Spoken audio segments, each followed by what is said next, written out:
បងប្អូនថ្ងៃនេះចាំមកបង្ហាញបងប្អូនពីឈុតភ្ញៀវគាត់កំងខាតបងប្អូន3ឈុតបងប្អូនតែ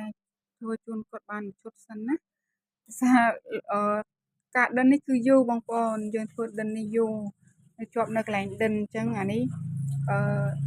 បងស្រីគឺរួចរាល់បានមួយឈុតហើយហើយមកនេះគឺស្អាតណាបងប្អូន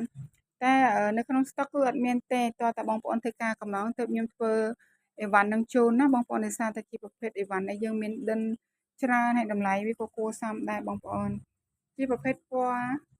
នេះណាបងប្អូនមិនមែនពណ៌បៃតងទេក្រៅពណ៌រាងកាប់ស្តាំងបងប្អូនជាប្រភេទមានផ្កាកន្លាបបងប្អូនដៃនេះគឺជាប្រភេទដៃផ្កាកន្លាបហើយខាងមុខនេះគឺយើងមានដិនគឺស្អាតខ្លាំងណាបងប្អូន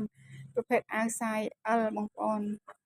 សាយ L ហើយនេះគឺខាងក្រោយអត់តរួចរាល់ទេបងប្អូនយើងនៅបន្តិចបន្តួចទៀតស្អាតណាបងប្អូនជាប្រភេទអីវ៉ាន់បងគាត់កំង